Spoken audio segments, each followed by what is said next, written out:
오늘 우리에게 주시는 하나님의 말씀은 구약성경 욥기 12장 1절부터 25절 말씀입니다. 욥이 대답하여 이르되 너희만 참으로 백성이로구나.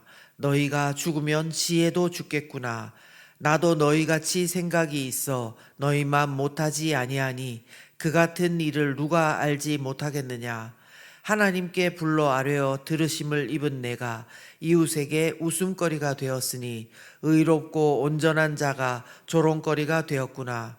평안한 자의 마음은 재앙을 멸시하나 재앙이 실족하는 자를 기다리는구나.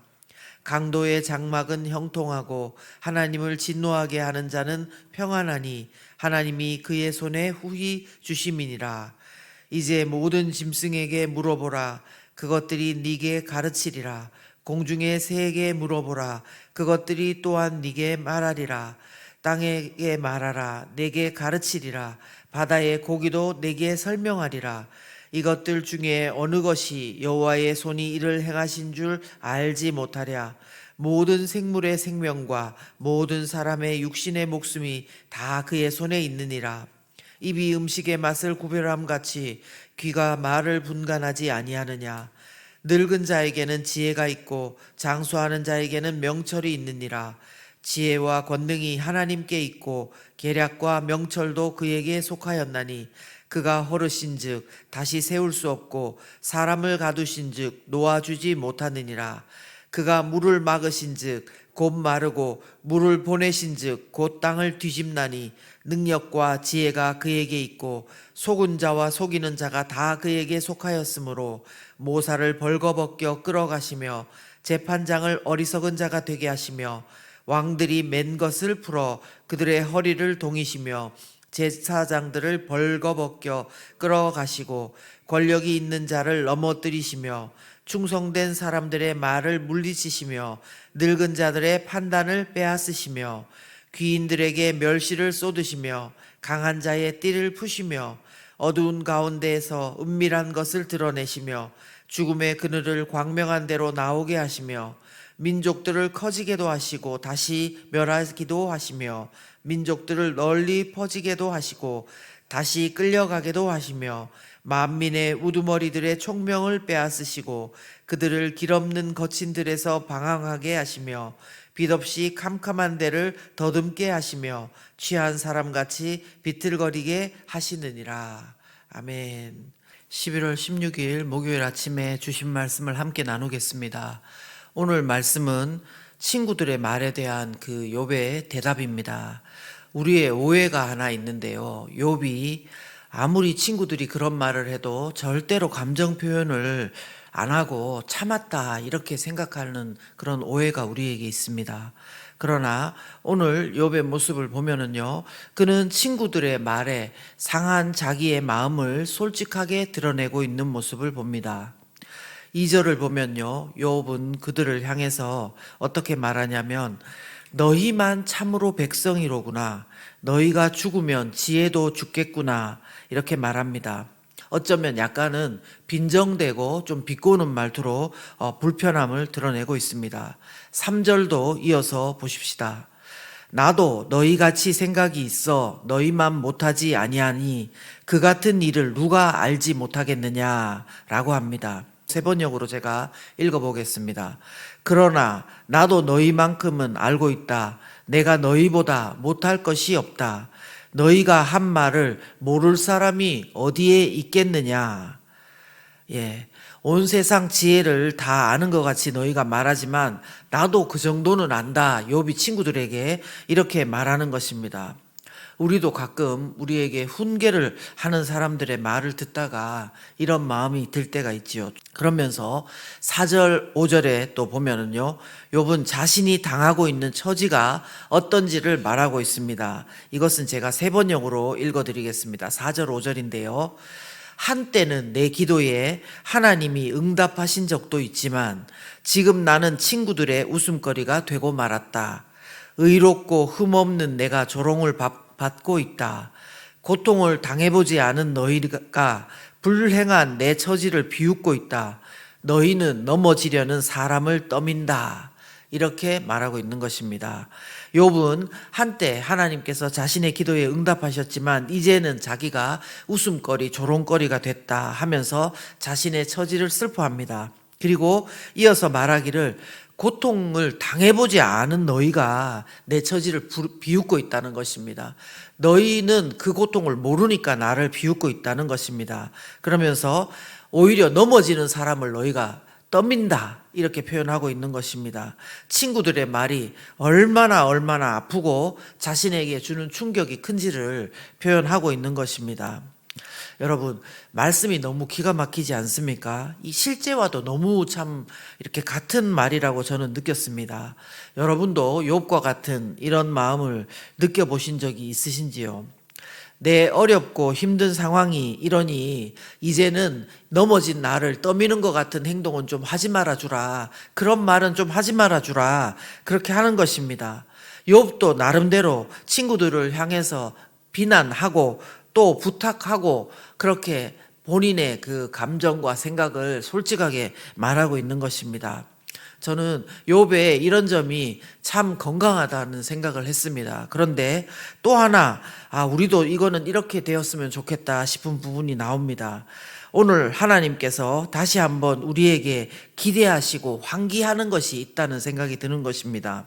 뭐냐 하면요, 욥이 계속해서 그 친구들의 말만을 묵상하는 것이 아니라 그 시선을 그래도 하나님께로 돌리고 있다는 것입니다. 무슨 말이냐면요, 우리한테 지금 여기에 영적인 리트머스 시험지가 있다는 거예요. 리트머스 시험지 뭔지 아시죠? 이렇게 넣으면은 용액이 염기성이면은 뭐 붉게 된다든지, 뭐 산성이면은 파랗게 된다든지 이런 그 시험지가 있는데요. 먼저는 이런 것입니다. 첫 번째, 저와 여러분의 마음을 한번 점검해 보시기를 바랍니다. 친구들이 이렇게 비난하고 너가 죄 때문에 그렇게 고난을 당한다고 하고 막 무지하다고 하고 하나님을 좀 알아라고 하고 회개하라고 하는데 전혀 마음에 만약에 요동이 없다. 그러면 우리는 그것을 내가 마음을 지키고 있다 이렇게 생각할 수도 있지만요, 어쩌면은 과연 그것이 그런지는 좀 다시 묵상하고 생각해 볼 필요가 있습니다. 왜 그러냐 하면요, 그것마저도 내가 받기 전에 이미 마음을 닫아버리는 것이 나에게 습관화되어 있을 수 있는 것입니다. 어쨌든 오늘 이야기하고 싶은 부분은 이 부분은 아니고요.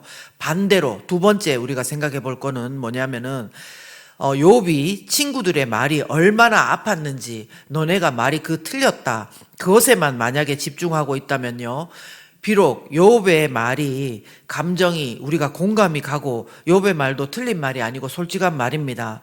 그러나 어쩌면 그것을 계속 반복하는 크기만큼 하나님이 우리 뒤에 계시다는 증거가 되겠습니다. 하나님의 감정과 하나님의 생각보다는 내 감정과 내 생각과 내 상황과 내 논리가 우선이라는 것입니다. 그리고 친구들을 향해서 기분이 상하면서 우리 속에서 어쩌면 이런 말이 떠오를 수도 있습니다. 감히 나에게 어떻게 이렇게 할 수 있냐, 이렇게 할 수 있습니다. 근데 저는 이 단어가 특별히 하나님 안에서 중요하다는 것을 저의 경험을 통해서 배웠습니다. 이런 단어가요, 감히 이런 단어가 부지불식간에 우리 마음 가운데서 올라온다면요, 아직은 우리가 하나님 앞에서 조금 더 엎드려야 될 때가 좀 있는 것 같습니다. 한마디로 하나님 자리에 우리가 있을 가능성이 있다는 것입니다. 그러나 욥은 오늘 너희들 지혜 정도는 나도 있다 이렇게 말하고 나서 사람이 아닌 모든 짐승, 공중의 새, 땅도 바다의 고기도 우리를 가르치고 설명할 것이다 이렇게 하면서요, 9절에 뭐라고 표현하냐면은 이것들 중에 어느 것이 여호와의 손이 이를 행하신 줄 알지 못하랴 하면서 하나님이 모든 것을 행하시는 것을 사람도 알고 동물도 알고 다 안다는 것입니다. 그러면서 시선을 하나님의 절대적인 지혜와 주권으로 돌려서 이야기한다는 것입니다. 13절에 보면 지혜와 권능이 하나님께 있고 계략과 명철도 그에게 속하였다 이렇게 말합니다. 그리고 16절에는 능력과 지혜가 그에게 있다 이렇게 하면서 하나님의 절대적인 지혜를 말합니다. 우리도 오늘 능력과 지혜가 하나님께 있다는 것을 우리 마음 가운데 다시 한번 새겨야 될 필요가 있는 것 같습니다. 그리고 10절에 보시면 모든 생물의 생명과 모든 사람의 육신의 목숨이 다 하나님 손에 있다. 그리고 14절에 그가 허르신즉 다시 세울 수 없고 사람을 가두신즉 놓아주지 못한다. 그리고 15절에 그가 물을 막으신즉 곧 마르고 물을 보내신즉 곧 땅을 뒤집는다. 이처럼 하나님의 주권을 말씀하고 있습니다. 이 또한 오늘 우리가 마음 가운데 하나님의 주권, 하나님께서 하시면 막을 자가 없다는 것을 다시 한번 마음에 새기게 해 줍니다. 그리고요, 또 동시에 욥은요, 이런 것뿐만 아니라 때로는 우리가 전혀 하나님의 마음이 이해되지 않는 그런 것들이 있습니다. 예를 들면요, 20절에 보시면 충성된 사람들의 그렇게 하고 그 뒷부분이 여러분 어떻게 돼야 될 것 같습니까? 충성된 사람들에게 복을 주시며 이렇게 돼야 될 것 같지 않습니까? 그런데 충성된 사람들의 말을 물리치시며 늙은 자들의 판단을 빼앗으시며 이렇게 하면서 오히려 빼앗고 허무는 듯한 모습을 말씀하십니다. 우리가 이해되는 하나님의 주권은 우리가 그래도 잘 받아들일 수가 있는데 이처럼 왜 충성된 사람의 말을 물리치시지? 왜 늙은 자가 지혜 있다고 했는데 왜 그 판단을 빼앗으시지? 이해가 안 되는 말씀들이 있습니다. 21절에도 보시면요, 귀인들에게 멸시를 쏟으신대요. 그리고 강한 자의 띠를 풀어버리신대요. 그리고 24절에 보시면 만민의 우두머리한테 총명이 진짜로 필요한데 총명을 빼앗으신대요. 그들을 길 없는 거친들에서 방황하게 하신대요. 여러분들은 이것이 당연하다고 생각되십니까? 아니면 이해가 안 된다고 생각되십니까? 저는 이해가 안 되는 것 같습니다. 왜 이렇게 하시는지.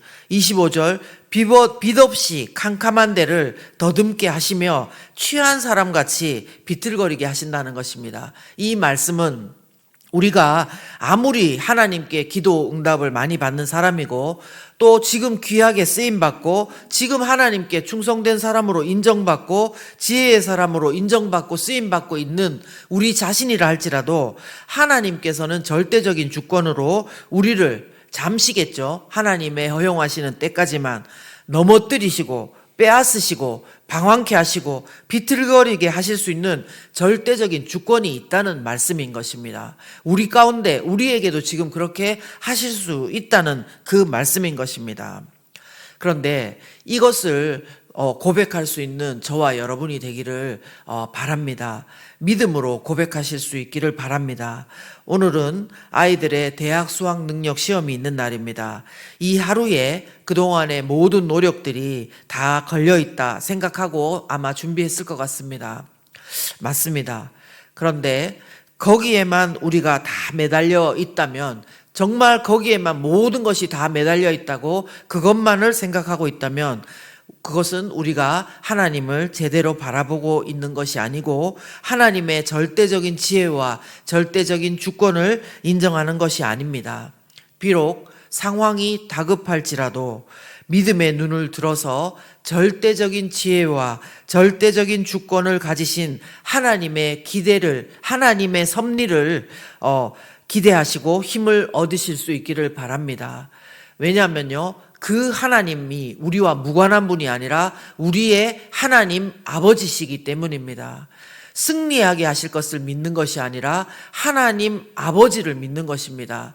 우리에게 가장 좋으시고 가장 우리를 사랑하시고 가장 최고의 것으로 우리를 주시는 분이 하나님이심을 믿으실 수 있을 때에 우리가 평안하게 또 우리의 마음을 다시 주님께 드리면서 일상 가운데 또 임하고 기도하고 나아갈 수 있을 것입니다.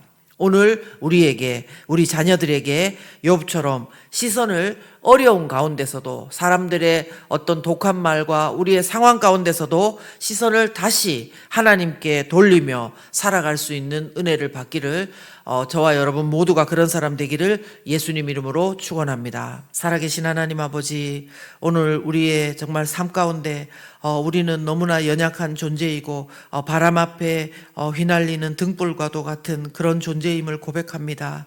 하나님, 특별히 대학 수능 이 가운데에 하나님 있는 모든 부모들과 그 자녀들, 그 주변에 있는 사람들 두려움에 또 걱정으로 또 시간을 시작하겠지만 하나님, 절대적인 지혜와 절대적인 주권을 가지신 그 하나님께서 우리의 하나님 아버지시라는 것을 기억하며 믿음의 발걸음 뛸 수 있도록 도와주시옵소서.